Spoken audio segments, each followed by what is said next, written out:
To the fire regulations that are on the screen. The three exits, emergency exits 1, 2 and 3, we assemble over under the canopy across the road at Waitrose. There are no planned alarms this evening, so if the alarm goes, it's for real. Can I ask everyone to turn their mobile phones to off or to silent, please? And before we move into the formal bit of the business, can I just introduce the officers in front of me? Our lawyer, Barry Devlin, Peter Cleveland, Head of Development Control, Jen Samuelson, Senior Planner, and Rachel Cullis. Members of the public, we understand that the matters under consideration tonight are emotive, very emotive. So can I ask you, please, though, be respectful of those around you in the gallery and the committee. This is a meeting held in public. It is not a public meeting. Moving on to the minutes. Item 1, minutes of the meeting held on the 24th of October 2016 have been on the table for the last 30 minutes. Are you content that I sign them as a true record of that meeting? Thank you. Gary, apologies for absence. Yes, Chairman, we received apologies for absence from Councillor Stephen Mulliner. Councillors Patricia Ellis and Councillor Simon Inchbold are here as substitutes tonight as well. Thank you very much indeed. No, it's not. Yeah. Declarations of interest. Gary, have any members declared interest prior to the meeting? We've had no declarations prior to the meeting, Chairman. We have others. Councillor Foresky. Chairman, forgive me, I should have submitted much earlier. I would like to declare that I was the chairman of the Planning Committee for Cranley Parish Council when this item first came to us some time ago. Thank you. Thank you. Councillor Band. Thank you, Chairman. Declare a non-pecuniary interest as I'm Waverley's representative on the Surrey Hills ANOB board. Thank you very much. Moving on then. Questions from members of the public. Have we had any, Gary? None received, Chairman. Thank you. Applications for planning permission. WA 2016-0339, land at Tongham Road, Tongham. Rachel would like to introduce this item, please. Yes, thank you, Chairman.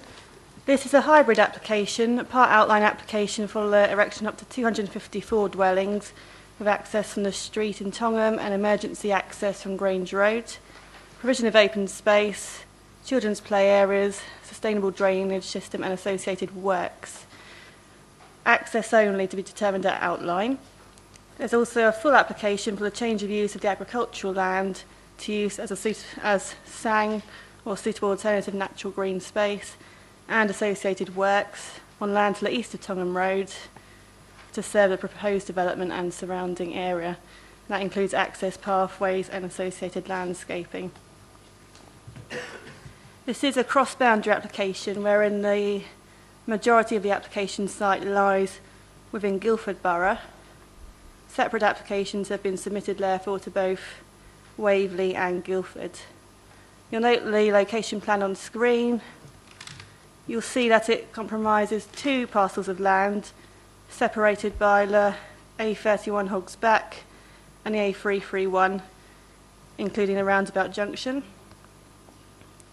The site is bound by the A31 and A331 to the north and Tongham Road and the street to the south. There's an existing cycle track known as the Christmas Pie Cycleway running along the northern boundary. The northern portion of the site, this is the part within Guildford Borough, is located on the opposite side of the A31, A331 and is located to the south of Tongham and to the west of the street. I'll show you now an aerial plan of the site. You'll see this is the proposed SANG site to the south and this is the proposed residential site to the north. This illustrates for you where the respective boundaries lie between Waverley and Guildford. This area, which is the Sang part of the proposal, you'll see it's split roughly in half between Waverley and Guildford. The access to the Sang and the car park fall within Waverley.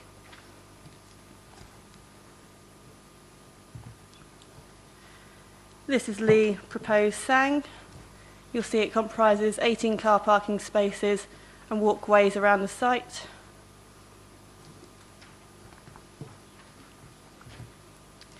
Here you'll see a few photographs of the Sang site. On the top left, this is the access route from Tongham Road to the Sang. Your top right is actually within the Sang, a walkway within the site. And here again, you're standing within the site at the far end this time, looking towards the road junction. This is the access plan. For those who went to the site visit, you'll recall this from our actual visit. This site here, it shows this is the Christmas Pie cycleway, and that provides a link across the A31 slip road and to the residential development on the other side. Just to quickly run you through the photos, these sort of take you on a trail from the access into the Sang, which is here. This point here is actually within the Sang, and the same with this point here. This photo up here shows you where you'd actually cross the slip road. And finally at the top, this is the entry into the residential development. You've got some further photos as well. This one is within the site again, that's the main access into the Sang coming from Tongham Road. This is walking through the site, and this again is the link between the two, so passing under the A31 there. A statement regarding the safety of the pedestrian access along this road between the Sang and the residential scheme has been undertaken by the County Council Road Safety Audit Team, and that's subsequent to the previous meeting of this committee. The County Highway Authority have therefore concluded that this proposed access to the Sang would be acceptable and safe for both pedestrians and cyclists. Notwithstanding that conclusion, however, what you'll see on here actually is an alternative existing access which could instead be used by residents of the proposed scheme. And I'll just show you through that. So you'll see on these photographs, they're all numbered for you here, and that's going from the street, that's the main access into the residential development. That's taking you under the A31 here, and it brings you along the old Hogs Back. This is going into the far corner of the site. So you'll see from this photograph that you've got footways dedicated on all these points. And it's of a similar distance between the two sites compared with the access shown previously. Turning now to the residential development, this is an indicative plan showing you a possible layout for the development. This element, of course, does fall within Guildford Borough. And this forms the outline part of the application, and that's for the erection of up to 254 dwellings with public open space and a children's play area. There's 2 points of access. The main point of access from the street just here, and there's also a secondary emergency access onto the link from Grange Road. That's up here. Just to stress that the layout itself is indicative, as it's only the access being considered at this outline stage. The application was reported to the Joint Planning Committee on the 15th of August, where it was deferred to allow officers to seek additional information regarding the suitability of the pedestrian cycle access via the Christmas Pie cycleway, and also clarification on the previous agricultural use of the site. Officers have obtained additional information, and that includes those plans on the additional access previously shown, and comments on these are provided within the relevant sections of this report. Since the time of that August meeting, Guildford Borough has now refused the associated planning application To take you through the reasons in brief, they are set out for you in full in the agenda report. There are 4 reasons for refusal. Firstly was excessive noise, disruption and pollution for the future occupants of the residential development, owing to its close proximity to both the A31 and A331. The second reason for refusal, the pedestrian and cycle access to the proposed SANG, that's between the proposed SANG and the residential development, would be inconvenient for the future users. Thirdly, an adverse effect on the Thames Basin Heaths SPA in the absence of an appropriate legal agreement to secure both the provision and long-term maintenance of the proposed SANG. And finally, failure to complete an appropriate legal agreement to secure the provision of appropriate infrastructure. In light of that decision, the officer's recommendation has changed from one of grant to refuse. This is because, in weighing the balance of considerations, the absence of a clear, supportable benefit of housing development means that the harm caused by the loss of the agricultural land, along with the absence of relevant legal agreements to secure the provision and management of SANG, relevant infrastructure contributions, and highways improvements, would demonstrably and significantly outweigh the benefits. The determining issues themselves are set out for you here on the screen. Just to take you through those briefly, the matters of principal and technical opinion therefore are the principle of development, the loss of agricultural land, highway safety and car parking, the effect on the SPA and the proposed SANG, biodiversity and planning infrastructure contributions. Turning to the matters of judgment in this case, they are the impact on the countryside and visual impact, impact on residential amenity, and crime and disorder. As a short verbal update on this item, the applicant has agreed to an extension of time on the application up until the 9th tomorrow, which accommodates this committee meeting. The recommendation remains, however, as set out on page 50 of the agenda, that permission be refused. Thank you, Chairman. Thank you very much, Rachel. This is a public speaking item, and I'd ask now for Mrs. Jane Terry to state her objection. Sorry, support. Support. I do beg your pardon. Mrs. Terry, you have 4 minutes from when you start speaking.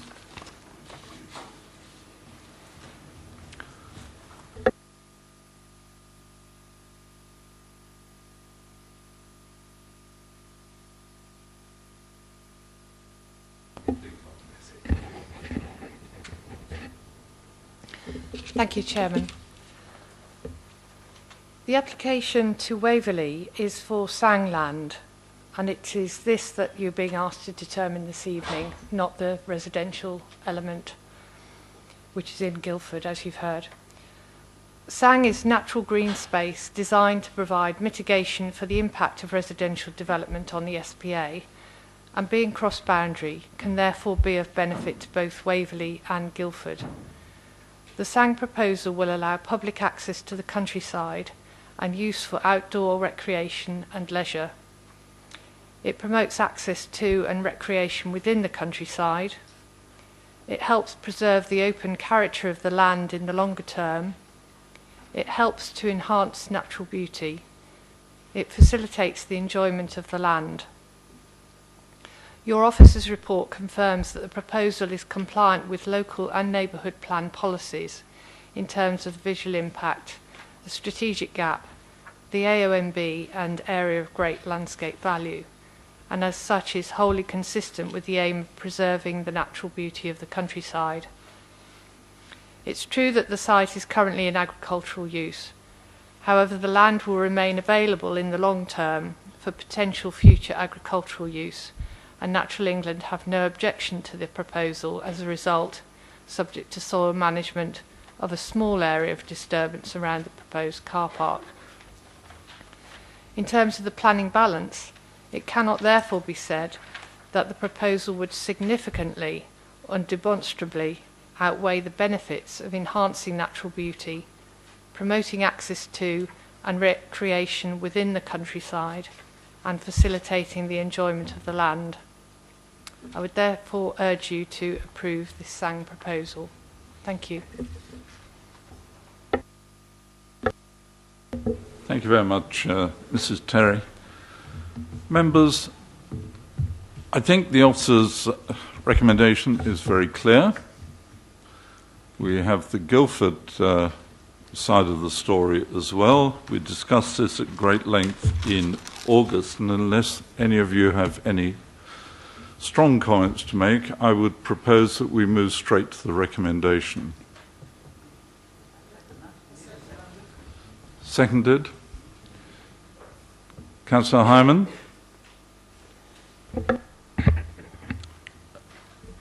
I think it might be inadvisable to move straight to the recommendation, Chairman. I'm looking at the reasons for refusal by Guildford Borough Council. Am I allowed to speak to this as a proposal to move straight to the recommendation? I mean, as far as I'm concerned, I've never been to a meeting where there's been no discussion whatsoever allowed. Am I able to speak to that, or is that simply a matter of no discussions allowed? On this occasion, I'll let you speak, but I have got a recommendation to make. Carry on. We are told that in order to protect ourselves when we go at appeal, then we should strengthen or make sure that our refusals are, as I assume that that's what's being recommended, to go with the officer recommendation. We have to make our refusal as strong as possible. And looking at, on page 7 of the officer report, the second and third reasons for refusal by Guildford Borough Council, you'll see on paragraph 3, the third reason. It says, in the absence of an appropriate assessment, the council is unable to satisfy itself that the proposal, and it quotes the law. Now, we don't have that strength in our own refusal, or recommendation for refusal. The problem that we have here is that our refusal, reasons for refusal, make an assumption. Are you going to allow an interruption, or should I just ignore the chatter?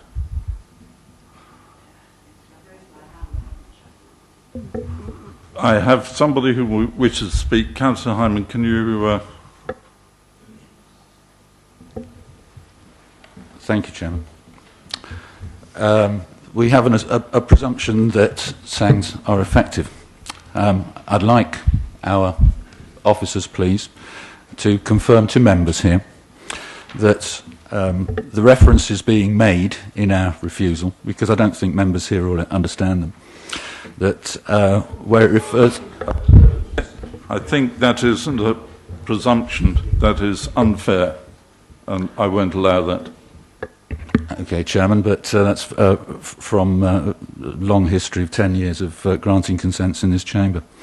Article 6.3, I'd like officers, if they would, please, to confirm that Article 6.3, which is reflected in UK Regulation 61.5, Habitats Regulations, which is a determining factor, as we've got written up there, principle of determining issues there, biodiversity and compliance with Habitats Regulations 2010, that Article 6.3, Regulation 61.5, is for where we have an appropriate assessment which contains convincing objective evidence, and that Article 6.2 allows exceptions where the appropriate assessment does not contain that convincing objective evidence that SANGs are effective. Now, if we grant this with refuse this with the grounds for refusal that are being suggested, what it would allow the developer to do is to obtain a consent, possibly through a planning inspector, through Regulation 61, without having any evidence that SANGs are effective. And the evidence shows that they're having the opposite effect to intended. And so I'd like officers, please, to just confirm that for members, that Article 6.3 you have to have convincing objective evidence that SANGs are effective. Otherwise, only exceptions are allowed, and that should be made clear in our reason for refusal by actually quoting paragraph 113 or referring to paragraph 113 of the MPPF, which is strangely omitted from our reasons for refusal. So I would like that to be added to our reasons for refusal, to quote the constraints of paragraph 113 of the MPPF, please. Thank you, Chairman. So if officers can address that and confirm I'm correct on that point. Thank you. Mr. Barry Devlin or Peter? I can come back. I mean, in terms of the reason for refusal, and that is the reason for refusal we will always use in determining applications where they either haven't mitigated appropriately the impact upon the SPA. In terms of the appropriateness and use of a SANG, of course Natural England accept that as an acceptable way as mitigating the impact upon the SANG. As a statutory consultee, they're sort of satisfied on those grounds.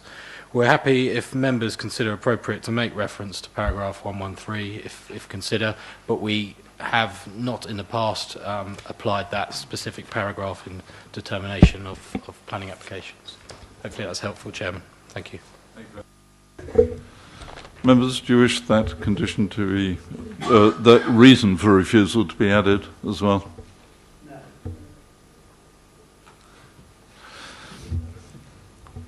Those in favour of adding the condition then? Do you have a seconder? Sorry, Mr. Hyman. You wish to put that as a reason for refusal? Do you have a seconder? Mr. Chairman, it's already in there. It says on ours on page 54, these are reasons for refusal. We've got reason 3, the proposal conflicts with policy NRM 6 and the MPPF. It doesn't state which paragraph. Everything else tells us, and the Council always omits it, because that is the paragraph which applies. So to add it in there, I don't see... It's still an amendment. Do you have a seconder? No, I could ask whether there is, but it appears that this is... I will formally ask for a seconder for... Can we obey the law, is what I'm asking. Does anybody else want to? Do we have a seconder for Councillor Hyman's amendment? Therefore, that is lost. Can I now return to my original suggestion that we move straight to the reason for... let me find the right... The recommendation is permission be refused for reasons 1 to 4 and informatives 1 to 2 as set out in the report. May I have those in favour of the recommendation to refuse please show. 1, 2, 3, 4, 5, 6, 7, 8, 9, 10, 11, 12, 13, 14, 15, 16, 17, 18, 19, 20. Those against? Those abstaining? Thank you very much indeed. Permission is refused.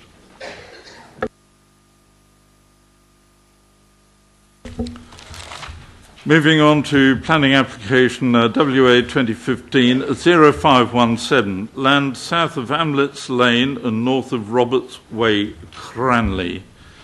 Jennifer? Jen? Peter first. Okay, I do apologise. Peter Cleveland. Thank you, Chairman. I'll just add a few comments before Jennifer introduces the scheme. So this application seeks approval of reserved matters following the outline approval of WA 2014-1038, which has subsequently been varied by way of a Section 73 variation of condition application, which is referenced WA 2016-0848, which effectively approves the principle of up to 125 dwellings on the application site. As such, the principle of development for housing has been approved and is not a matter to be considered this evening. The matters which members are being asked to consider are those which remained reserved at the outline stage. This includes the access, appearance, scale, landscaping and layout of the proposed development. Following amendments sought after the deferral of the application by the committee on the 14th of September, we're further considering these changes. As I say, Jennifer will take you through the detailed changes to the application in response to the previous concerns raised. In terms of matters relating to drainage, I just want to reiterate what I said to members of the previous application and what was considered at the outline stage. Thames Water concluded that there was not capacity in the network to accommodate the proposed development and required an impact study to be undertaken to determine how foul flows from the development can be managed. Members, of course, accepted a Grampian-style condition, which is a condition preventing any development commencing until full details of on- and off-site foul drainage works has been agreed. These conditions remain on the outline permission, which must be read in conjunction with this application, and therefore the conditions are not therefore required to be reapplied. The applicants have been undertaking that modelling work, and they've done a capacity check, and they've submitted that information for the council to consider, and they consider there is capacity in the network to link into the sewage system. That hasn't been formally discharged, but it's with the council, and their information has been provided to Thames Water to finalise and agree that condition.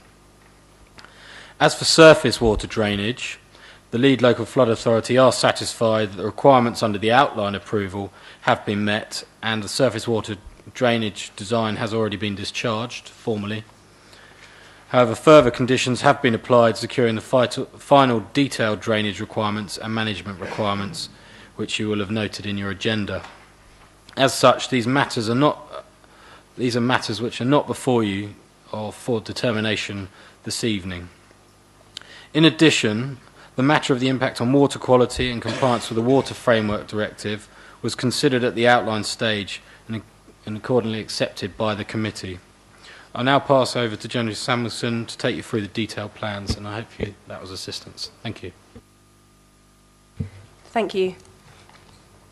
This application is the reserve matters for the erection of up to 125 dwellings, together with public parkland, with mixed use, including orchard, food growing and wildlife habitat and associated works.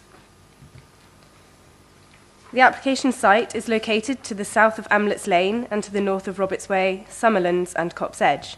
The site currently comprises 5 fields, which are divided by established trees and hedging. A footpath and stream run through the centre of the site from north to south, and the site is surrounded to the south by residential development, to the east by 2 properties set within extensive grounds, to the west by a woodland wedge, and to the north and northwest by further fields and some residential dwellings. This plan shows the proposed vehicular access point in red at the top here, with cycle and pedestrian access points shown in green and orange that link to the existing residential development to the south here and the fields to the west. The site slopes towards a stream in the centre here, and to the south here, and to the west here. And the site is enclosed by existing mature trees and hedging. This is the proposed site plan for a total of 125 dwellings. The layout has been designed in perimeter blocks with dwellings facing onto the road network and public community spaces, which would provide natural surveillance to these public spaces. The proposed layout includes a large amount of public open space, a central belt of open space here, which would include dry basins that form part of the sustainable drainage systems, which are located here, either side of the existing footpath and woodland belt. Further, small areas of open space would be incorporated throughout the site, such as in these locations. And to the south of the access point of Amlets Lane, there would be an area of undeveloped space that would be planted as woodland, which would obscure views of the development from Amlets Lane and help to retain the rural country character of the road and the OMB to the north. That's this area here. A local area of play would be over here, and a local equipped area of play would be here. In accordance with the outline permission, a community orchard and allotment are located in this corner of the site here, and the community hub is located here. This building, however, is not under consideration this evening, as details were conditioned on the outline permission, and these details have been agreed, and I'll show them later in the presentation for reference.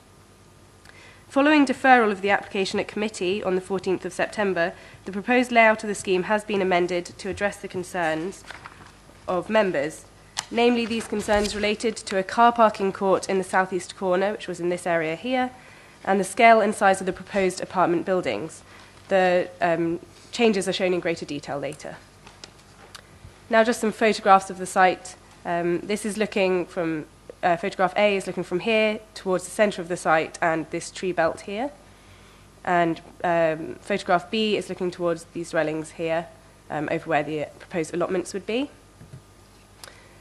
Both of these photographs are looking towards Roberts Way, which you can see in the background there and here, and on either side of that middle kind of tree belt.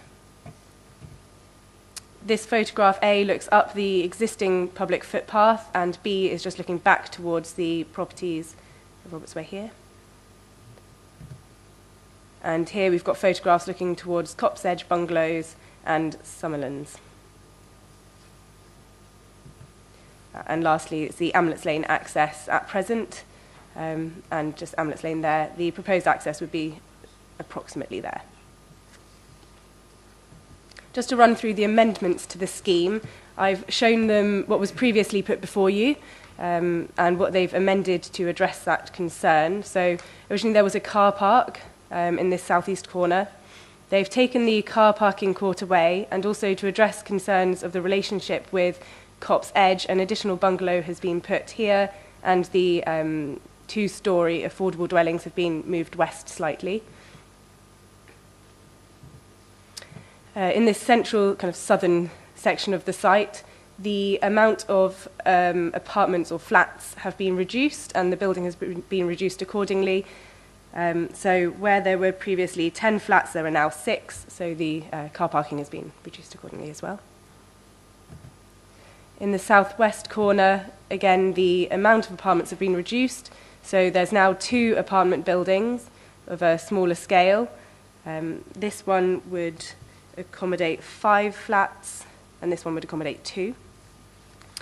But due to the reduced number of flats in the buildings previously shown, an additional 2 buildings are now proposed to the south of the allotments. These would accommodate 6 flats in this building and 4 in this building. Additionally, this is the car parking for the flats, and then there's some parking here for the allotments, so it's been separated out. This plan shows the landscaping for the scheme. A detailed landscaping scheme has been conditioned on page 128 of the agenda under condition 10. This would include all details of landscaping, including the 20-metre buffer around the edge of the site. So those details are to be agreed were this to be given permission at a later stage. This is the affordable housing plan. It's highlighted in yellow and pink. The pink represents the social rented housing, and the yellow represents the shared ownership housing. The affordable housing has been separated into small clusters throughout the site, which officers consider to be appropriate. This is a section of Copse Edge, just showing that relationship of the proposed bungalows here to the existing bungalows here. The plan shows that the distance between the rear elevation of the proposed bungalows and the site boundary would be 26 metres, and the distance between the rear elevation of the proposed bungalows and that of the existing bungalows is about 36 metres, and this exceeds our guidance within the Residential Extensions SPD for overlooking concerns. This is a proposed street scene, which shows the variety of the proposed housing, and additionally shows the relationship between landscaping and built form, just for reference, and a second street scene, or 2 more. This shows the indicative materials of the proposed housing would be traditional to the Cranley area, to include red brick, tile hanging, and a mix of slate and clay tile roofing. Where permission to be granted, officers have recommended a condition be imposed to require further samples of materials to ensure that they are of a high quality. This shows 2 examples of bungalows throughout the site. Throughout the development, chimneys would be a widespread feature on the housing, common to the character of Cranley, and further brick detailing would be included above the windows, such as shown here.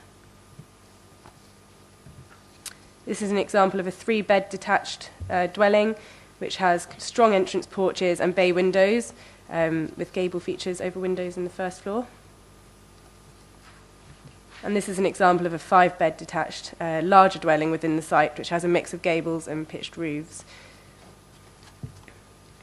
And these plans show the 3 options for the ground floor internal layout of the custom-built dwellings, and the variation between them relates to the positioning of the kitchen and the living room.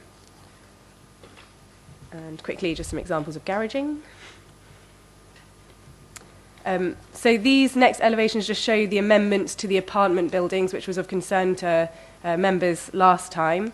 So the scale and the form of the apartment buildings have been reduced to 2 stories with a mixed ridge height, but a maximum of 9.7 metres, which is similar to that of the proposed detached dwellings throughout the site. I've just got all the newly proposed apartment buildings here in a couple of slides.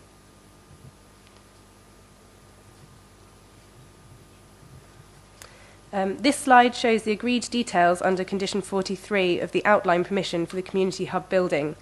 The building would comprise 5 self-contained glass-sided 2 or 3 person offices, a boardroom and a large open-plan workspace for members. The hub expects a total membership of around 25 micro-businesses in addition to the occupants of the 5 offices down here. I now refer members to the update sheet before them. Since the publication of the agenda, further neighbour representations and consultee responses have been received. With regard to the consultee responses, the lead local flood authority have confirmed that the proposed amendments would be acceptable and would not change the agreed principles for the surface water management scheme on the site. And the additional comments made by third parties have been set out within the update sheet alongside officers' comments on those issues raised. Turning to the determining issues, with regard to the matters of principal and technical opinion, the principle of development and surface water and foul drainage have been discussed by Peter earlier. As shown earlier in the presentation, the proposal would provide a leap and a lap alongside further areas of open public amenity space. The design of the play spaces would accord with the Fields in Trust guidance and the principles agreed at outline stage. With regard to highway safety, the wider implications of the proposal on the existing highway network were determined at outline stage and therefore are not for consideration this evening. Conditions were imposed on the outline permission with regard to the construction transport management plan, vehicle parking and turning, and traffic calming measures. These, along with all other conditions imposed on the outline permission, will remain in force were permission to be granted this evening. The access was agreed at outline stage to be from Amlets Lane, and a condition on the outline permission secured this indicative location. Officers consider, following consultation with the County Highway Authority, that the proposed access would accord with that agreed at outline stage and would be acceptable in highway safety terms. With regard to parking provision, the proposal would well exceed the parking requirements for the Council's parking guidelines, and further additional parking areas would be provided for the orchard and allotments and the community hub.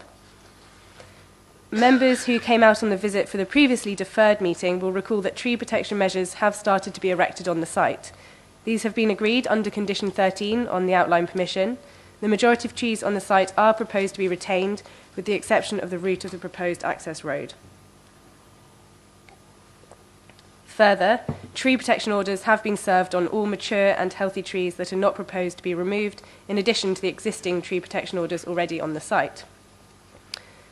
The matters of planning judgment which councillors are asked to consider this evening are the landscaping, appearance, layout, scale, design and impact on visual amenity, and the impact on residential amenity.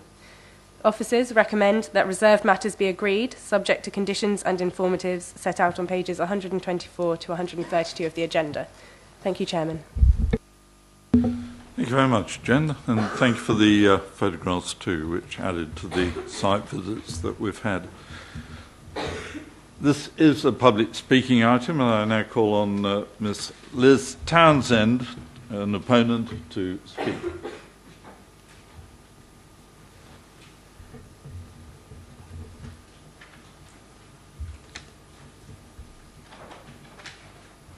Mrs. Townsend, you have 4 minutes.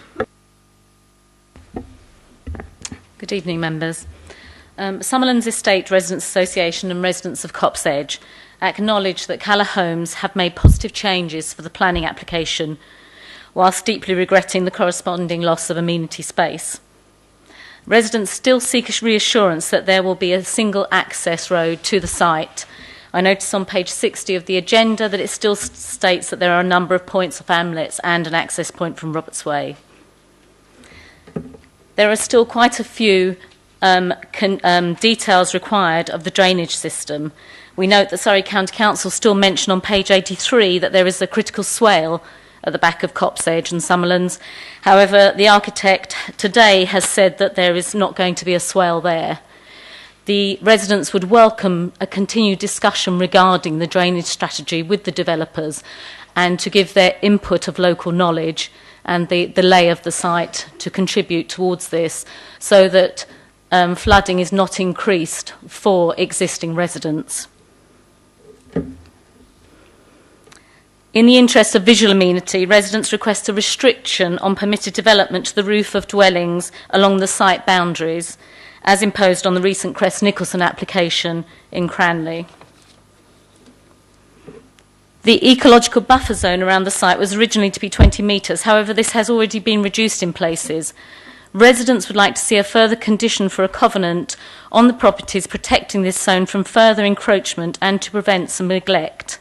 The management of this zone must be included in the overall management plan and funding for the site, not only to protect it from being used as part of the drainage system perhaps, but also to prevent land grabbing and it being used as a dumping ground for garden waste. Since the first application, residents have highlighted subsidence issues on Summerlands and the requirement for pile driving on Copse Edge, even for detached garages. We are surprised that the developers are still recommending concrete strip foundations and maintain that these will not be adequate, and the need for deeper foundations will be used to further reduce. We are concerned that the need for deeper foundations will be used to further reduce the affordable housing provision on viability grounds. We note with regret that the proposed tenure split is now to be 50-50 between social rented and shared ownership, rather than, as was agreed at outline, 76% rented and 24% shared ownership. Apparently this change will be by way of variation to the Section 106 agreement and not subject to discussion this evening. However, we would point out that one of the main determining points in approving this exceptional site was the affordable housing provision, and we would ask members to honour the original condition. We also cannot understand why, despite the Grampian-style condition for sewerage infrastructure and the requirement for an impact report for water supply, there appears to be no Section 106 contributions for off-site sewage upgrade work or for water quality mitigation in Cranley waters. This is in direct contravention of the Water Framework Directive. Officers say that this was dealt with at the outline stage. However, we do not feel that it has been adequately discussed by members. In response to a meeting on the 12th of October with Cranley Civic Society, Anne Milton and Andrea Ledsom, DEFRA have confirmed that any development must not be contrary to the Water Framework Directive and to paragraph 109 of the National Planning Policy Framework, which states that the planning system should contribute to and enhance the natural and local environment.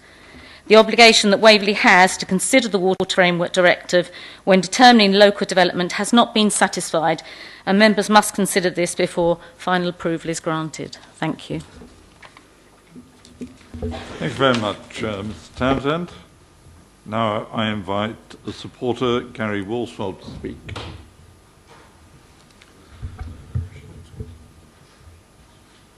Not there.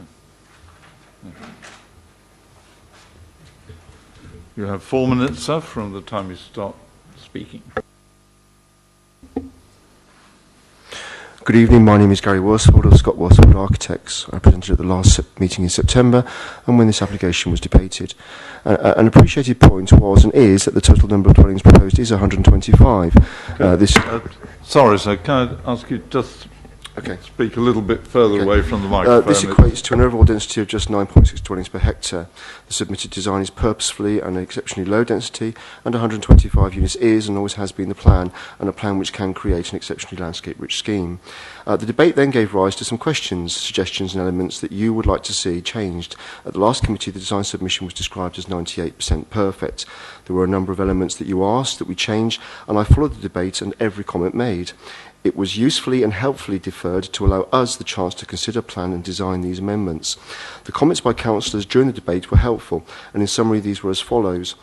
Too great a number of flats concentrated into each platted form. It was asked if the flats could be divided into smaller amounts and with some in a new location, and could some be sited near to the allotments. So, we divided the flats into smaller units, spread throughout the site. We did use a part of the area given over to allotments for some flats, reducing the quantity elsewhere. However, we retained the allotments as they are a planned community facility for all, as is the orchard.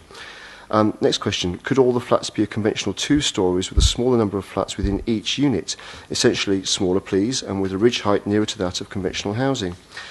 So, along with a reduction in the quantity and the idea that we can divide into smaller arrangements, all of the designs were reduced to 2-storey throughout.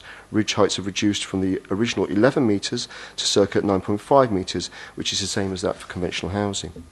The bungalows at Copse Edge might be overlooked by a pair of semi-detached houses, was another comment received. Despite some discussion on this point regarding levels and the fact that the distances involved far exceed your SPD, we took the view that the far easiest proposal would be to omit any housing backing onto the bungalows in Copse Edge, and we have reciprocal bungalows now instead. This was amended and the designs have been submitted, and Jennifer's shown them to you. As a part of the insertion of the bungalows here, all 2-storey houses were removed to this part of the site, and I'd like to thank Barry Jolliffe of 32 Copse Edge for taking the time to write to the council thanking us for making this amendment. That was very much appreciated, and thank you. Surface car park near to bungalows and backing onto Copse Edge. This was disliked for the chance that youth or children might use it for football, and the members would not like to see such a quantity of cars within this context or part of the site.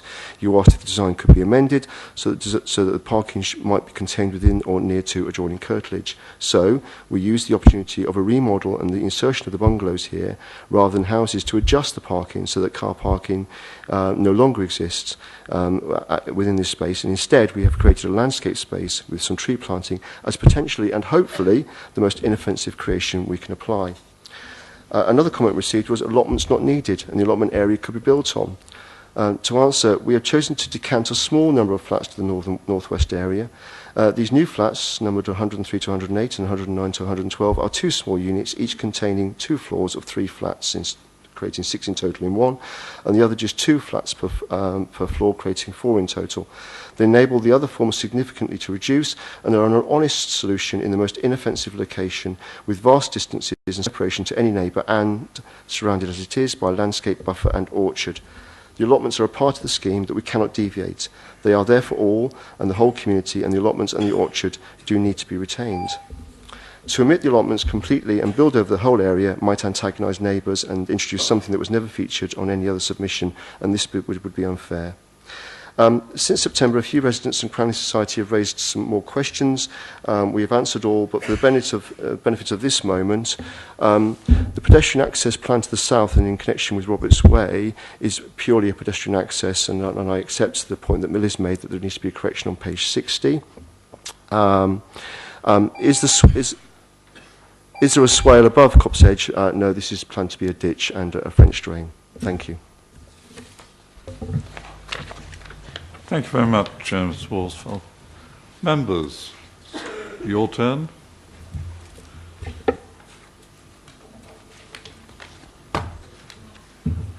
Councillor Band. Thank you, Chairman. As one of the ward members concerned, Shamley Green ward includes Cranley North, which embraces at least the top part. I was one of the members disappointed that we managed to grant outline permission for this, but I accept we are where we are and we have to live with that permission. But there are some things which I would still like to comment on. First, I'm disappointed to see that, as our speaker has mentioned, the rolling back of the 50-50 position of social rented and shared ownership and the affordable housing. And although I understand it's not for a matter to be decided this evening, I would like to understand how that's going to be decided, because I think this is a severely retrograde step in what was originally promised with this application. And so that's the first thing. The second thing, I think, is some of the comments the speakers have made in terms of protecting the boundary spaces are well worthwhile inserting into this, and the limits of firmly planning permissions should be, again, as adopted for the Nicholson site, I think could be well worth installed here. My main concern, however, still relates to the access on Amlets Lane, and although the principle of that access is embedded in the outline consent, I do think we ought to be doing more to specifically, during construction, identify the route and limit the times of vehicles on that road. Amlets Lane, you can't see it on that particular plan, but just to the west of the access on Amlets Lane is the access to St Joseph's School for severely, you can just see it there on the north side of the severely disabled children, both mentally and physically, and we have the access further down to the west to the Cranley schools, the preparatory school and the main school. And those are busy roads, particularly during school hours. And there are, in spite of what Surrey Highways like to say, there is a severe pinch point on Amlets Lane, slightly to the west of what is shown on that plan.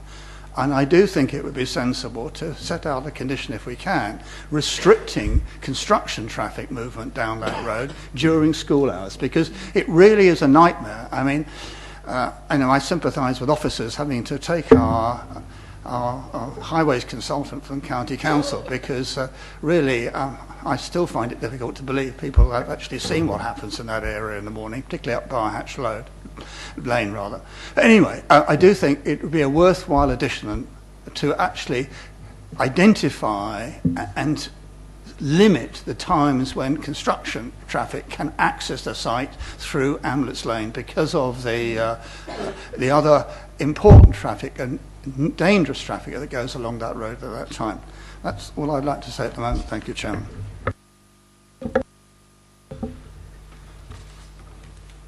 Councillor Stewart's turn it. Thank you, Chairman. I've got to say there were some good points made by Ms Townsend tonight. Most of what the foundations, that's very, very bad ground up there, and I think strip foundations will be a problem because it's a very wet area, and as you know, I've worked in the area on that type of work for many years, and I think there is a serious problem around Cranley about moving foundations and subsidence, and I don't know the exact cost, but I think piling is about a 15% extra on strip foundations, and I would have thought it would have been prudent to do that, because the cost of going down 3 metres deep, that 15% is cheap at that point. I also have grave concerns, and I fought really hard for this and lost it by 1 vote at the original application. The road is just nothing but dangerous, and I think his name was Richard, the Surrey County Council Highways man.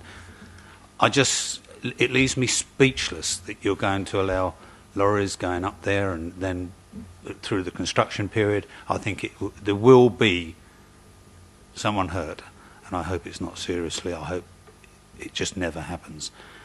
And going on from that, when the site is built, I think it's going to be a disaster, because that road, Amlets Lane, up round the schools, is just so busy.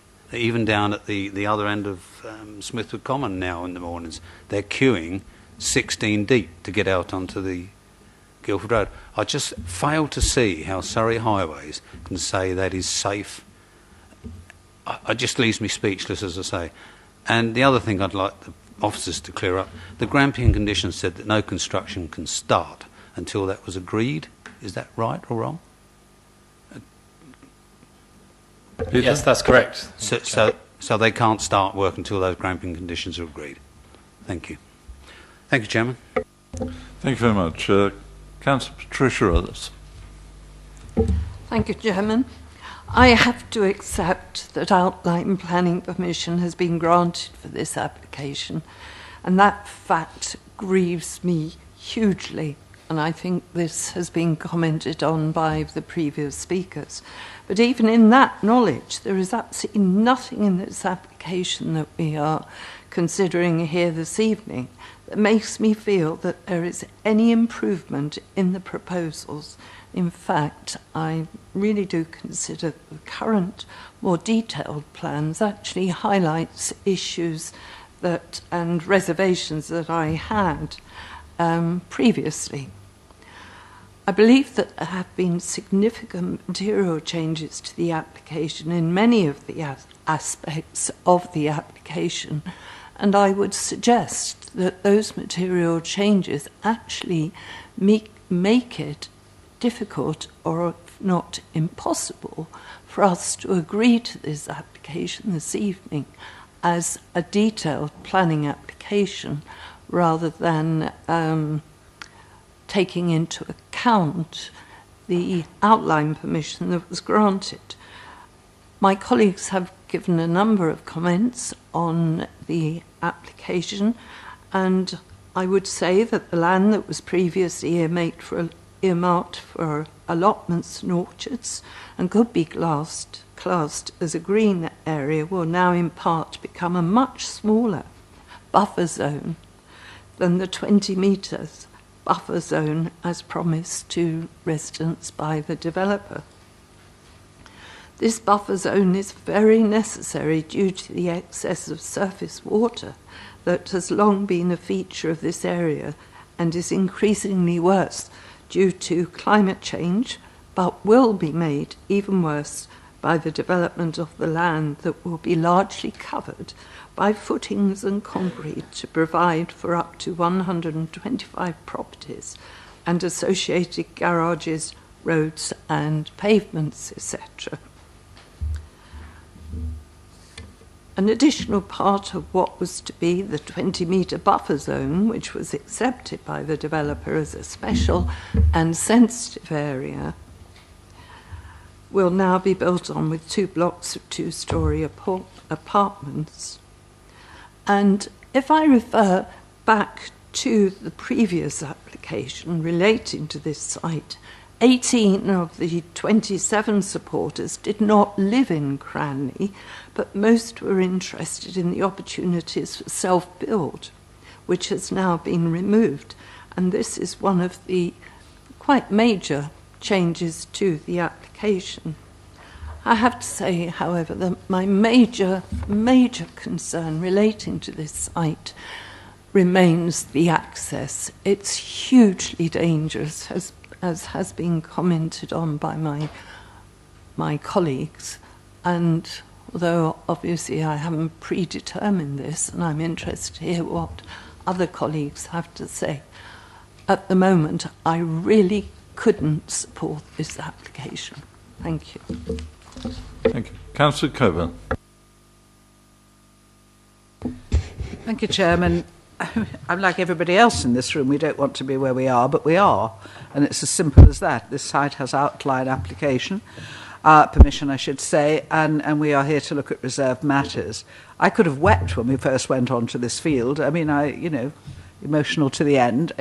We wouldn't like to have to build on it, and that goes without saying.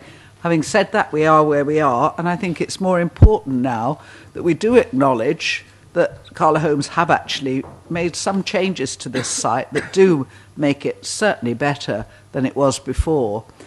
But we do have to also, if we are going to approve this, have to make sure that we put in some of the excellent suggestions from the public speakers in terms of the local consultation on matters like drainage. I mean, that to me is perfect common sense, that local knowledge, if there is any negotiation to be done, just do include the local community who actually understand how things work. The permitted development point, I don't know whether that has been addressed elsewhere, that this Townsend pointed up, the ones on the boundary, whether we have removed permitted development rights or whether we could. And also the buffer zone, which is going to be crucial here. Whatever we put into the management plan must put in some strong defence of that buffer zone, because really that's the only thing that's going to make part of this development acceptable in the local area.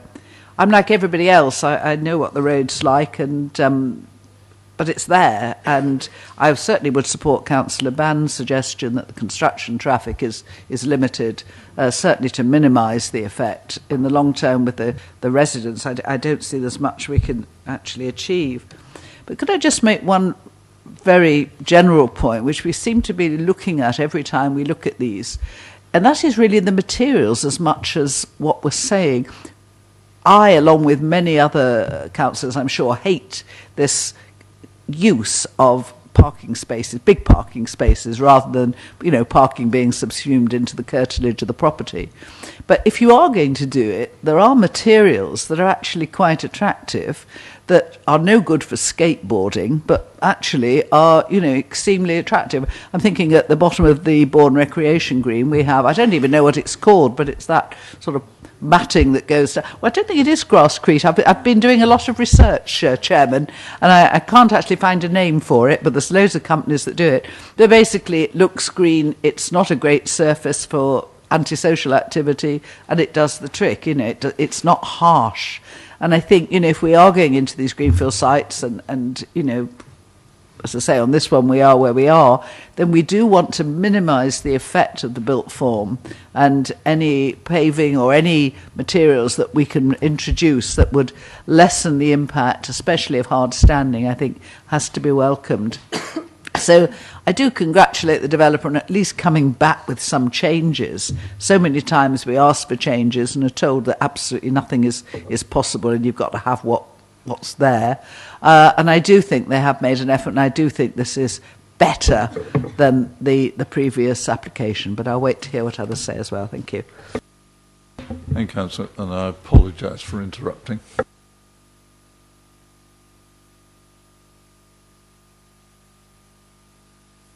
Councillor James. Thank you, Chairman.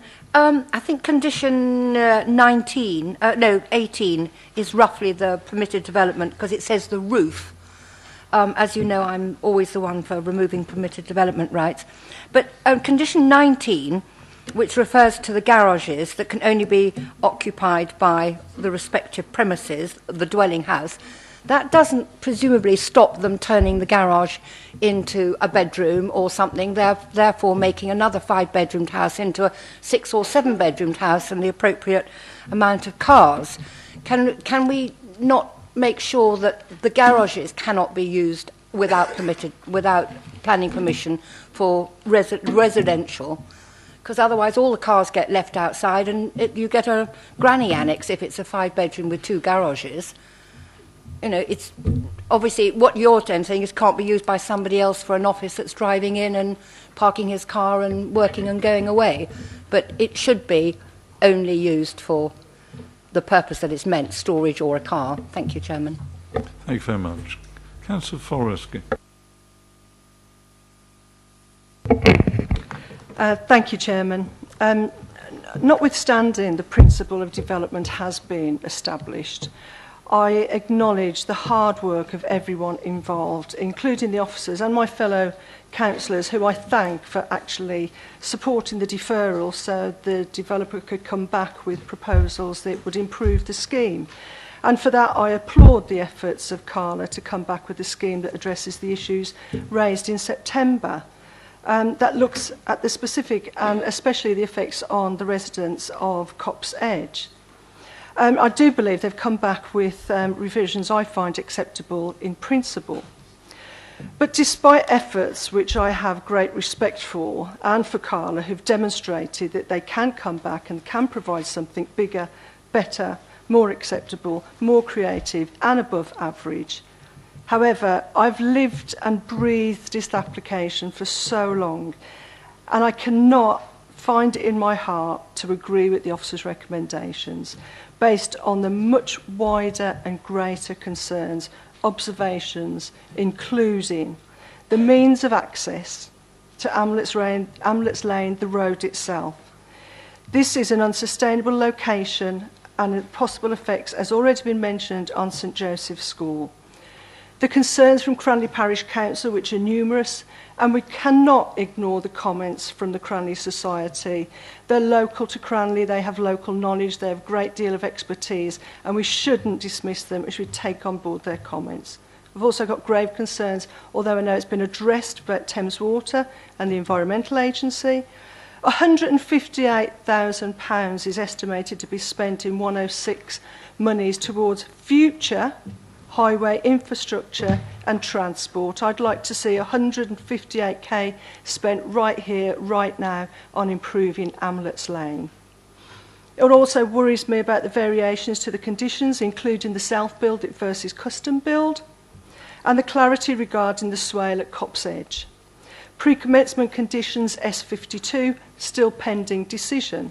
Pollution, health and well-being, the cumulative impact, and a precedence that this will set and create the risk of more development in this location. In view of the report and having regard to all the material considerations, I conclude, on balance, as a matter of judgment, there will be adverse impact and risks. So I am sorry I cannot support the officer's recommendation, but I thank you all for the tremendous amount of work and input that you've put in over this period of time, and to Carla for coming back with something that's more acceptable. But on the greater scheme of things, I cannot live with my conscience and say I will vote in favour of supporting this site as being a greenfield exception site to be built on. It's not even in our local plan. Thank you, Chairman, for listening to me. Thank you. Councillor Denis. Thank you, Chairman. When I went through the papers, I put a list of points I wrote down on my notes of I wanted to raise, and my colleagues have actually raised most of them. It's been mentioned from Ms Townsend about the condition, and that was supported. I absolutely agree with that. A liaison group of some sort for residents, I think that's a very sensible suggestion. And the traffic plan, Councillor Band mentioned, I think that's essential. It is a very dangerous road. We talked about people being seriously hurt or even hurt. We don't want anybody hurt at all, and somebody will. So that really does give me a lot of concern. I was disappointed the percentage of affordable housing, how that was amended, and I'm not sure the reasoning behind that. But the one thing that hasn't been mentioned, and maybe I've missed the point, the bizarre design of the community hub building that has boardrooms and everything else. I mean, I've worked Cranley, know Cranley very well. I didn't know there was a need for boardrooms within a housing estate. I just do not know what benefit that is to a community. I would like that design, that use, to be actually for the community, that they can actually use. I just found it bizarre. If I have missed the point, please update me. Thank you, Chairman. Thank you. Councillor Frost. Thank you very much, Chairman. When we debated this particular application before, we debated the community hub in some detail, because I do agree with the previous speaker. I can't see the point of it in the middle of 152 houses. And I can see this becoming flats. You know, I know we don't have that in front of us, but I can just see that this will not be used as a business enterprise, because that's what it's set up for. It is bizarre. And we said this when, in fact, we had our last meeting before it was, we had deferral. But we had deferral not on the road. We had deferral on some things to do with the buildings. Well, the developers have addressed those items that we raised last time. We didn't raise the road in quite the way we're doing it now. So we're sort of moving the goalposts a bit. But going back to this community hub, I don't see the purpose of it. I never have done. And, you know, please, if somebody can explain to me why it's there, I would be grateful. And I asked the same question last time and didn't get an answer. Thank you, Councillor. Do you want to come in at this point, Peter or Jen, to Thank you, address Chairman. some of the questions? There's a number of questions, but shall I let members pick up on all the points and I'll come back at the end? If Okay. easier. Councillor Hyman. Thank you, Chairman. So I'm concerned here because certainly the drainage issues on that site are, I don't think any development should be allowed on it, but our decision seems to be being made by the statutory consultees for us at the moment, and we don't seem to get a say in it. I would like you to confirm, if possible, first of all, is the change to the social rented and the self-build, is that for us to decide now as members, or is it not for us to decide? Has that decision been taken? because it sounds to me as though people have already given up on the idea that we have any right to protect what was originally agreed. If I can just get an answer to that before or do you want to come back to that with others? I was going to say I'll answer it, but Peter Cleveland. The point on that, the changes, is not before you under this current planning application. That's not what you've been asked to look at, and not what you can actually currently consider tonight. It's under a separate variation or deed of variation to the legal agreement, which is a separate process which you can comment on and be involved in. But what we're looking at tonight is not part of that process. I can go on and explain about the affordable housing, but maybe I'll pick that up in my overall response to all members. Okay. I think also the Housing Association find it more difficult after the last government budget in the spring of this year to make their books balance, and therefore the shared ownership and the rented ratio does change. And okay, so are we just being told that that's going to be a delegated decision? It's not going to come back to us? Is that what I can understand from Mr. Cleveland's response? Peter? Thank you, Chairman. We have delegated powers to make that decision. I'll discuss it. It's been in for some time. I'll discuss it with the relevant ward members taking it forward, but such decision would usually be taken under delegated powers.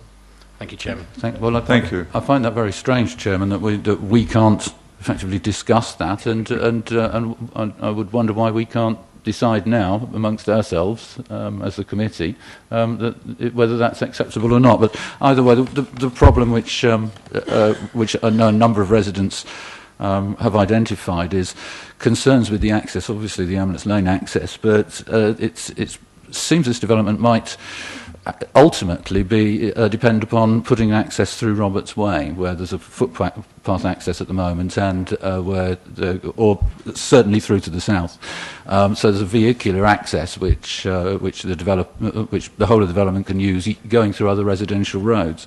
Now, the update sheet on the second page says that officers can't consider things that aren't in the planning application in front, but surely we normally are allowed to consider things that aren't actually in the application. For instance, where we put restrictions through conditions on developments so that extensions can't be built or whatever in future. So where it says on the second page of the update sheet that officers can only consider what's in front of them, does that apply to us? Does that stop us from placing restrictions as the members? Can we put restrictions through the conditions which would prevent any future development of the site on land that's currently looks like it's going to get built on in future and associated with this development, and any other accesses? Because if this development relies upon changes that are going to come through in future, and we've got a lot more creep, then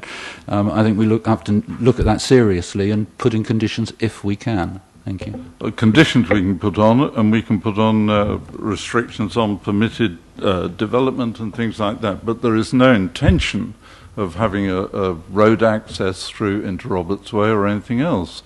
That was explained, I think, by the officers quite clearly. It's a pedestrian access only. Peter Cleveland. Thank you, Chairman. I think you covered the point. When we're applying a condition, we need to consider the sort of 6 tests apply for that, and necessary, reasonable, and I won't list them all, but we need to consider that. It's appropriate to apply a permitted development restriction relating to a housing, because that's something they could do without the control of the council under the permitted development allowances, whereas constructing a new road across what is third-party land and not actually require the development is found acceptable with the access it's proposed. So to actually provide additional access across would require planning permission in its own right, and we'd be back here or for a separate application for those proposals, but that's not before you. And I can assure, in terms of the means of access into the site, we have got a pedestrian cycle route through there, and that's key for some of the connectability of the site.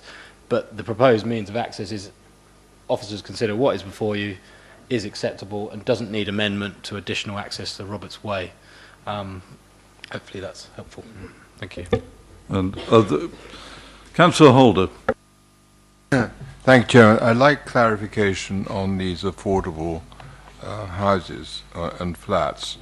On pages 71, 72, 73 and 74, the amount of affordable dwellings is 23, and there's another 5 on page 70 which are part of the terraced housing, which makes 28, and yet on page 54 they're talking about 35, so I'm just wondering where the additional 7 affordable houses are.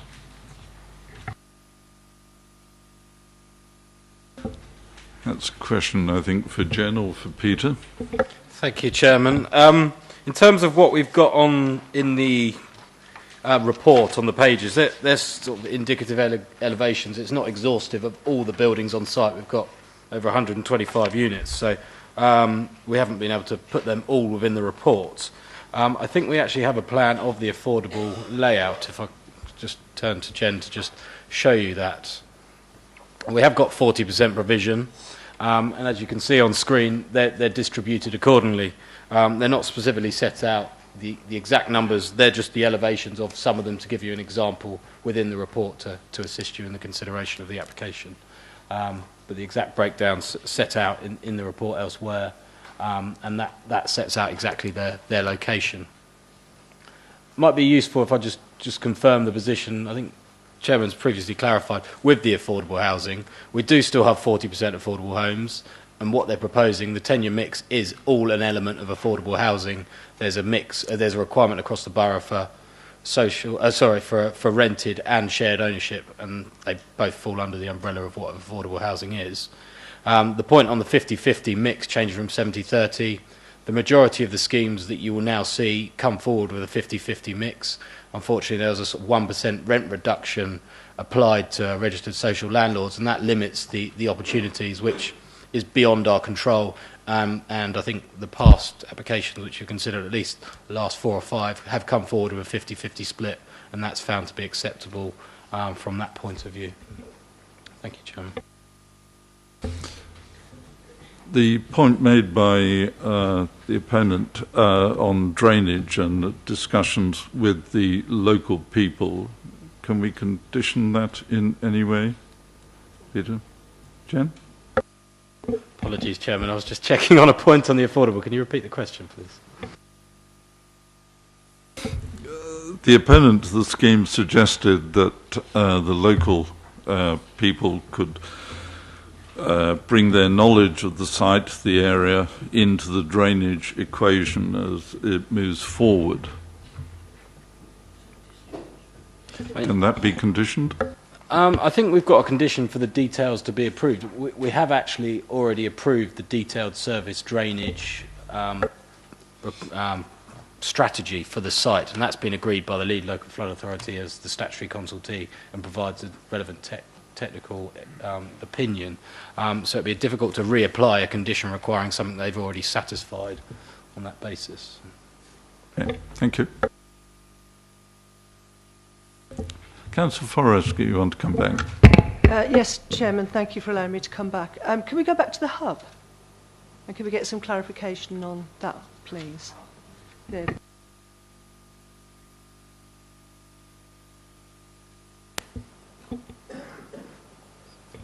Sorry, thank you, Chairman.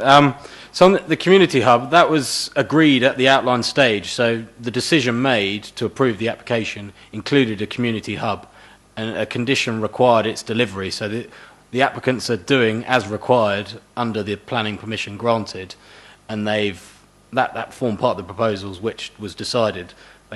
They don't have the opportunity to withdraw that. That's the requirement to provide it, and they have done so in accordance with the condition, and they've provided a viability strategy and a strategy to bring it forward.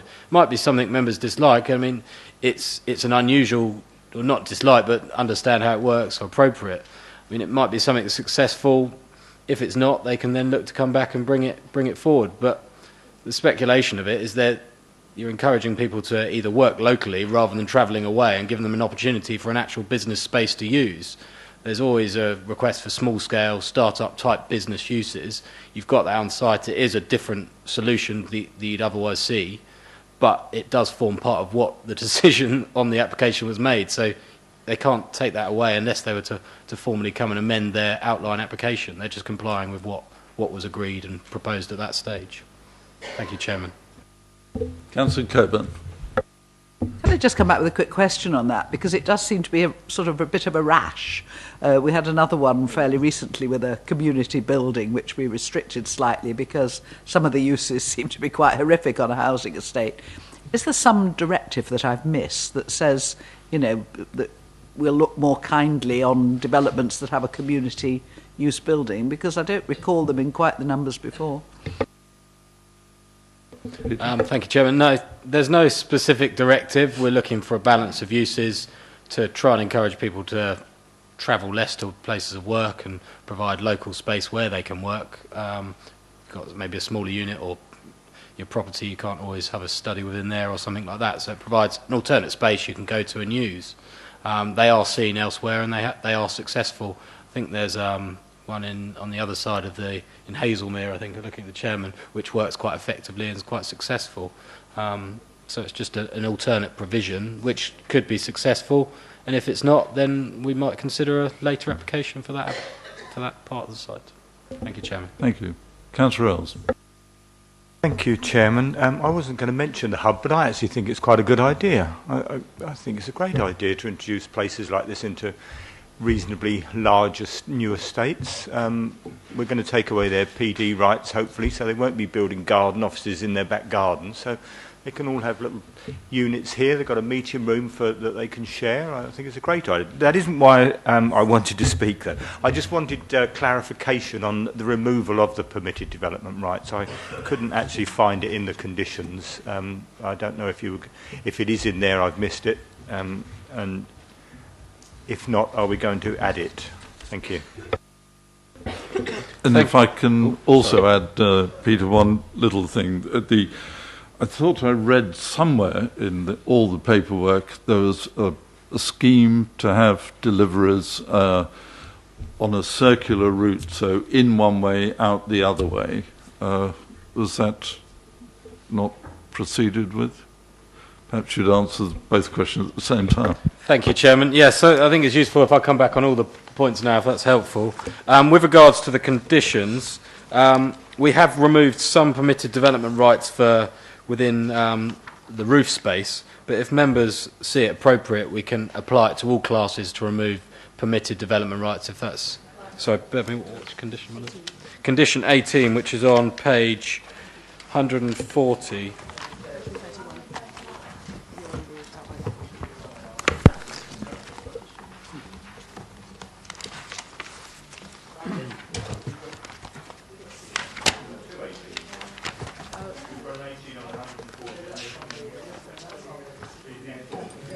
Apologies. The outline permission conditions are on appendix on the back of the permissions. That's where the confusion's coming. Which condition was it? It's 131, page 131, 18. Apologies, Chairman, confusion. I turned too far from my agenda. So yeah, page 131, condition 18. We can tighten that up to relate to classes B as well, which relate to extensions, and F, which I think relates to outbuildings. So that, pardon? Sorry, yes, A, B, C, and E on that basis. So we can tighten that condition up if that's agreed by members.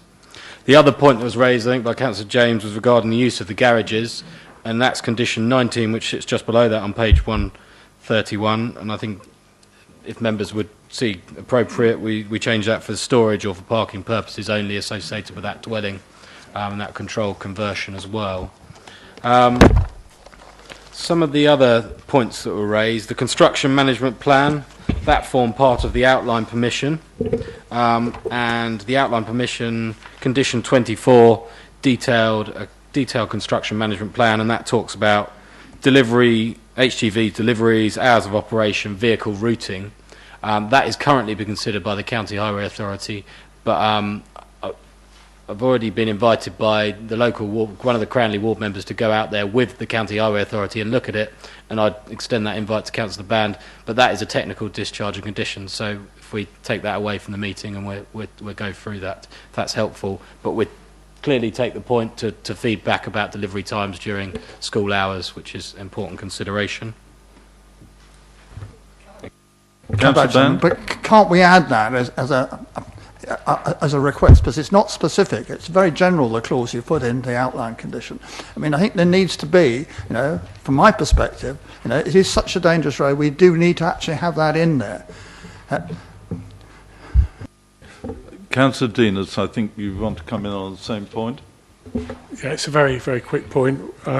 We were told we couldn't have a condition about a liaison group because the condition had already been signed off about drainage. So why can't they have a liaison group to discuss all the other issues? Because obviously there's a lot of public concern. Is there there is one for the Cranley Brick and Tile, and that's a very useful forum to discuss issues. Is there any reason why they can't still have a liaison group to address some of the concerns that are being put forward? Thank you, Chair. Peter Cleveland. Thank you, Chairman. Reference raised to Cranley Brick and Tile. The liaison group, I believe, was secured through the 106 agreement. Obviously, the outline application secured the Section 106 agreement to secure that, and that was to do with ongoing and very long-term construction process of in excess of 5 years for just remediation on top of the construction works. Slightly different form of development. It would require the agreement of the applicants to enter into a variation to the Section 106, I believe, to enter that. I think it may be more appropriate to take it away and offline, work with the Cranley ward members and local residents to actually agree that, and we can take that as an officer action rather than a specific requirement on the application to work with to inform the discharge of conditions, if that is helpful. So that would be my recommendation. But if members feel very strongly about that, it needs to be formalised for a 106. We'll have to go away and have that discussion with the applicants. They were always encouraged to work with them through the construction process and have a point of contact where local concerned residents can go immediately directly to the developers to agree that. And again, we will encourage that process. There was a few other points raised. Do you want me to come back, or do you want to finish that point first? I've got two other speakers. Thank you, Chairman. Councillor Frost. Thank you very much, Chairman. During this debate, the word materials was mentioned. And there was a time when, in fact, for major applications, at a committee meeting, at a planning meeting, we actually had samples of the materials to be used, the tiles, the bricks, so that we could ensure that we thought these materials would fit in. And it seems to me that when we're actually looking at the detail of a planning application, like the design of the houses, I would like to see samples of the materials. And I wonder if we could go back to doing that. I mean, we can't do it tonight because we've got to make a decision. But I think we should have a look at the materials being used to make sure we agree that in the area, particularly a sensitive area, where an estate is going up, that the materials match the area. Thank you, Councillor. Councillor Stennett, you want to come back? Thank you, Chairman. As I said to you, I fought really hard, and it's been said here tonight that we didn't discuss access. Well, I know I wasn't here for the last meeting, but I think access was discussed at the last meeting, and also when the approval was given, I discussed it at long length. I'm afraid I can't agree with the officers tonight. I think that road is too dangerous, and as a young man, having been involved in something when someone was seriously, well, they didn't make it. Anyway, I just cannot describe how I feel about how dangerous that is. We've got St Joseph's School, we've got Cranley School. Carla Holmes already tried to get discharged to Thames Water, and it would appear to me that they're running on thin air. I just cannot find it in myself to go anywhere near approving this, and I'd like my words recorded, because someone will get killed or hurt. It is ludicrous. You can't say you can have a round robin because they won't get up the roads, and believe you me, I do know what I'm talking about on transport. You just will not get those trucks up the road. And it's just, I can't believe I'm sitting here even talking about it, and I feel so strongly about it. I'm sorry, officers, I can't agree with you. It's too dangerous. Thank you. Peter Cleveland, you want to bring up some of the answers to the questions we've had? Thank you, Chairman. I think I've picked off a few. Just having a look, just looking through the list of points. In terms of the buffer zone, if we just go back to the layout, a 20-metre buffer zone can be achieved along the north. Sorry, bear with me 1 minute. We'll just get the screen up.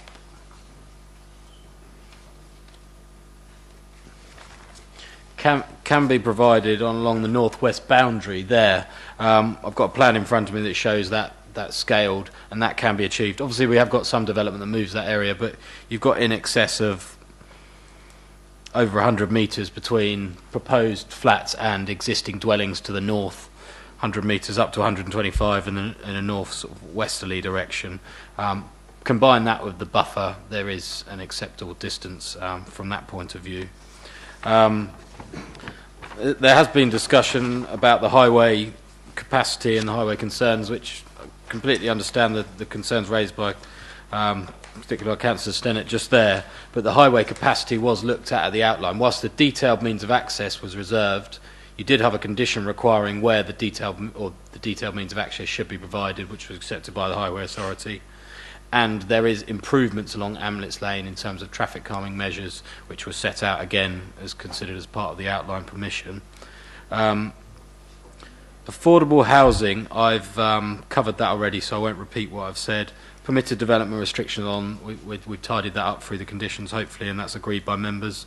There was a point raised regarding the hard standing and use of materials, and there was a point particularly about materials type board and things like that. We'll take that point away. We don't have them before us, but we do have condition 3 of this requiring a full pallet of samples to be used for the construction of external surfaces and hard surfaces, and we'll take your point away. There was some reference to Grasscrete, which I don't think is quite appropriate as more industrial access, but but we will look for appropriate means of hard standing to meet that, and that we'll work with our design colleagues along those grounds.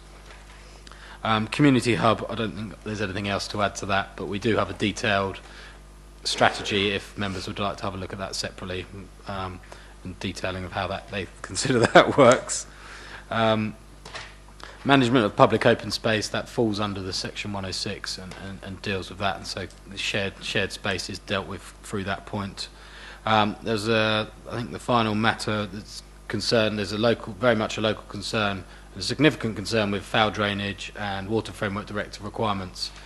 But what we are considering tonight is those detailed matters, so what the development will look like. We've addressed that technical matter as a matter at the outline stage, which has already been considered. So fully understand the points raised by the local residents society, but what we're considering tonight is not time to address that point has passed. So overall, taking away the points of the previous committee meeting where it was deferred, officers consider that the applicants have wholly addressed all the points raised in terms of why it was deferred and what this specific application we're actually looking at. We need to bear in mind we're looking at the design appearance scale, not those wider technical matters which do not form part of your consideration tonight. So hopefully that's helpful and it covers off all the points raised. Thank you, Chairman. Thank you. So those conditions that we're talking of, I have it in front of me. Fine. Thank you very much.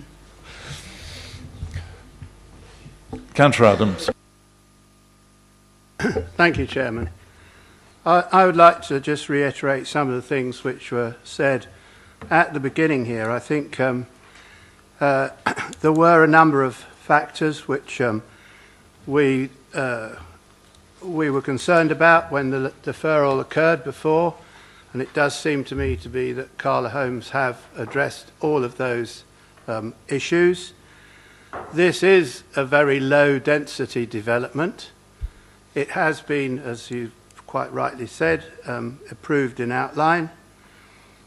The further improvements, it would appear, can be now added through a number of conditions which we're about to consider. Will this set a precedent for a lot of building up there? I think that's unlikely. Just to the north of it, the land is AONB. Just to the west of it, we're about to implement some more greenbelt. I think that this site, although it might not have been ideal when it was first put forward, is in fact an approved site now, and I would approve what the officers have recommended, and I would vote for this development tonight. Thank you, Councillor. Councillor Forrest, you want to come back? Yeah, thank you, Chairman. I will be very brief. I do feel like a lot of my colleagues very strongly about this, and I know that one of the determining issues here is highway safety, and like Councillor Stennett behind me said, to give members an idea, if you're driving along Amlets Lane and a gritter comes towards you, it drives in the middle of the road. That's an example of the stretch of that road. I think it was Tilford Road as well. Yeah, but Tilford Road isn't getting... You're not dealing with Tilford Road here, you're dealing with Amlets Lane. It was the first of the strategic sites that came forward. If it came today, it wouldn't have got passed. I think it was misleading in the first place to take members to the opposite end, which made it look as though it was in a much bigger area, much bigger infrastructure around it. In actual fact, it wasn't. In fact, it was only Councillor Byam who went to the correct entrance, and by the time we got to the second visit, it was too late. And I do feel strongly about this because I think we have an opportunity here, yet again. I can't support it, and like Councillor Stennett, I would like my vote recorded because I don't want to put this on to the residents, and I feel as though I'd be letting the residents down if I did support it, because I actually don't, and I think we've... And in actual fact, my closing remarks would be that the hub is there simply because the location is unacceptable, unsustainable, and they have to go somewhere to work because they can't get out onto the road. Thank you, Chairman. Thank you, Councillor. Any final comments? Councillor Hess. Thank you, Mr. Chairman. I must say that I had come along this evening minded to approve this proposal, but I'm very impressed by what I've heard my colleagues say about the road safety issues.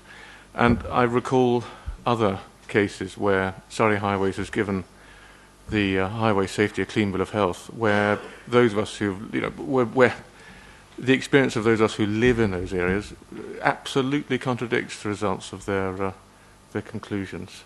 So I must say I'm swayed now to go with the highway safety and not to support the officers. Thank you. Councillor Mrs. Stennett. Thank you, Mr. Chairman. Last winter, travelling down Amlets Lane, one of the springs as usual, sent a lot of water down the lane. We had some very cold weather. It turned into an ice rink. Coming from the Ewhurst area, going down Amlets Lane and driving across to Smithwood Common, one's vehicle turned out to be more like a roller skate rather than a car. One couldn't actually hold on to one's position. It is often wet there. I'm not sure if it's just springs or whether it's Thames Water being unable to mend what is actually a broken pipe.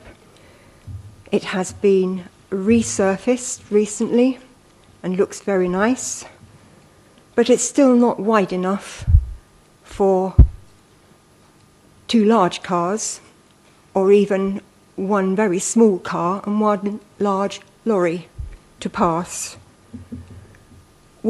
I understand tonight we should be addressing the landscaping, the appearance, the scale and the layout, but this application got through the first time very, very thinly on one vote, and the Surrey County Highway officer had not looked at any further than from one end of Amlets Lane to the other, and he certainly hadn't looked at it in the winter, and he certainly hadn't looked at it when it was busy. I can understand everybody's distress about the access. I suppose what I'm asking is this enough to kick back again? Or do we have to just look at the landscape appearance, scale and layout of the actual application. That is what we do. Councillor Frost. Chairman, I wasn't coming back, but there's a lot of emotion surrounding Amlets Lane, and there's also a lot of scaremongering going on. I would be interested in the police accident record of Amlets Lane. Have we got that? Because we need to be talking about facts, and I would be interested to see what the accident record is for that particular road. Personal injury accidents.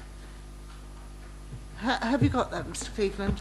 Thank you, Chairman. I do have the original transport statement for the outline application where we considered, or where the committee considered, the wider highway implications. So I would, just before I go into this, reiterate that that has been agreed. So what we're considering tonight is what that specific... Yes, okay.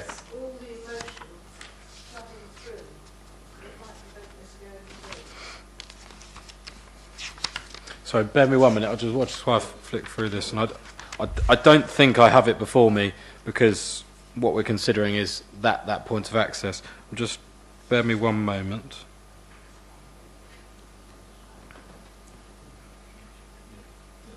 No, I'm afraid not. What I do have before me is what the improvements are on the highway, on Amlets Lane, which have been found acceptable and were agreed at the outline stage.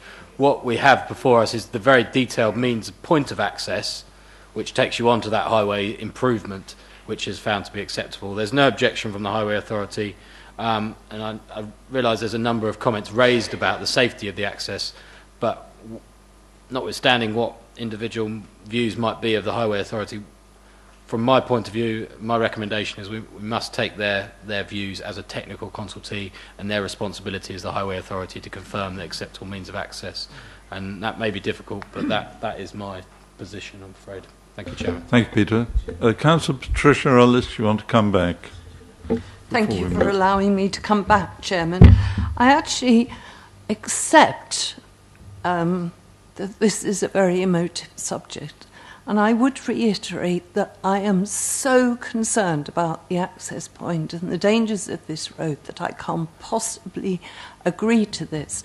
Now, not only are we discussing or facing issues relating to traffic that exists on the road, and Councillor Frost has quite rightly asked for perhaps for police records of accidents, but we are facing a significant number of drivers accessing Amlets Lane from this proposed development. Now, on a personal level, I actually drove off the road at the access point. I turned my car around and then tried to turn not right, which would have been perhaps more dangerous, but to turn left.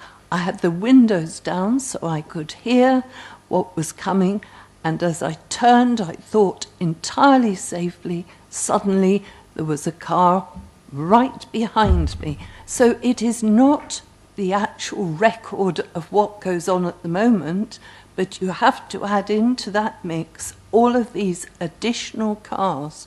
Now, as my colleagues have said, this is not a sustainable site. The majority of people will be leaving this site in their cars either to go shopping or to go to work, so that the additional traffic onto this road is going to be very significant. Thank you. Members, if there are no further comments or statements, I think it is time to move to the recommendation. The recommendation is that, subject to conditions 1 to 17 and 20, plus informatives 1 to 5 as set out on pages 124 to 132 of the report, plus the amended conditions 18 and 19, reserved matters be agreed. Can I have those in favour, please show. 1, 2, 3, 4, 5, 6, 7, 8, 9, 10, 11, 12. Those against? 1, 2, 3, 4, 5, 6, 7, 8, 9. Abstentions? None. Therefore, the reserved matters is agreed. Thank you, members. Before we depart, can I just draw your attention to page 2 of every agenda that goes out. Members are reminded that contact officers are shown at the end of each report. Members are welcome to raise questions, etc., in advance of the meeting with the appropriate officer. I think we've had a couple of instances tonight where some of the questions could have been raised beforehand. Thank you all. Thank you.